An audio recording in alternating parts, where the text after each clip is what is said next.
Before we begin, don't forget to like and subscribe. The woods had always held a certain allure for me, an inexplicable fascination that drew me to their depths like a moth to a flame. I suppose it was the sense of isolation and mystery that beckoned, the promise of something unknown lurking beneath the canopy of ancient trees. Little did I know that, on that fateful night, I would come face to face with a malevolent force that would forever alter the course of my life. It was a moonless night, and an eerie silence hung heavy in the air as I ventured deeper into the woods, guided only by the dim glow of my flashlight. The dense underbrush clawed at my clothes, and every rustle of leaves underfoot sounded like distant whispers, urging me to turn back. But I couldn't resist the urge to explore further. As I walked deeper into the heart of the forest, the feeling of being watched intensified. My heart raced, and sweat trickled down my brow despite the chilling breeze that swept through the trees. It was then that I heard it, the faintest, most unsettling sound. A low, guttural growl that seemed to emanate from all directions at once. I froze in my tracks, my flashlight trembling in my trembling hand. There was no denying it. Something was out there with me. My breaths quickened, forming clouds of mist in the frigid air. I strained my ears, hoping it was just a trick of the wind. But then it came again, louder, closer, and more menacing. Panicking, I spun around, attempting to locate the source of the growling. The forest had taken on a sinister aura, and the trees seemed to close in around me, their branches stretching out like skeletal fingers. I could barely see 10 feet ahead, and the oppressive darkness weighed on my chest. I continued to move, faster now, but the growling persisted, a relentless reminder of the danger that lurked in the shadows. It was no longer a mere sound. It was a presence, a malevolence that seemed to pulse with an unholy energy. Every rustle of leaves, every snapped twig, sent shivers down my spine. The forest floor grew uneven, and I stumbled over gnarled roots and hidden stones. My flashlight flickered, casting eerie shadows that danced menacingly around me.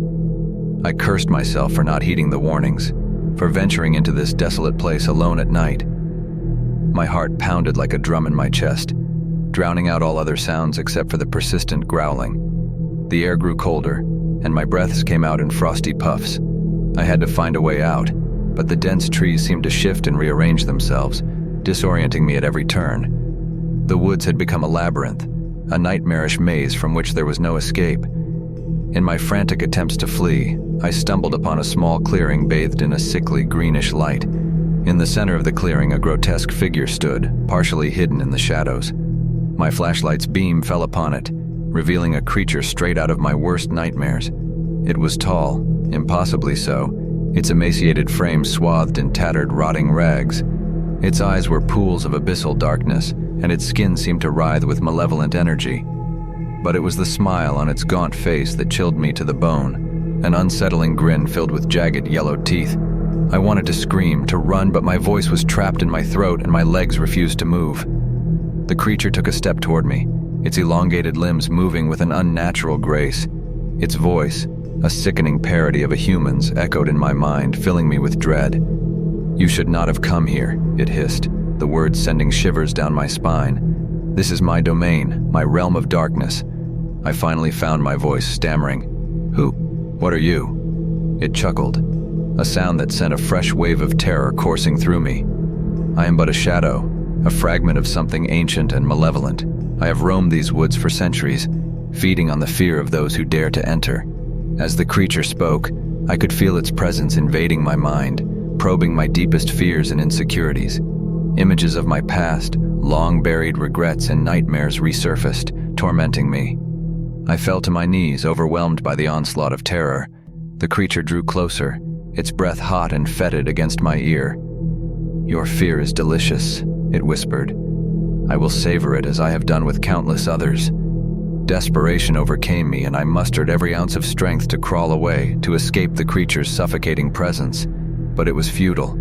The creature's power was beyond comprehension, and it toyed with me like a puppet on strings. As I lay on the forest floor, my mind shattered by fear, I realized that there was no escape.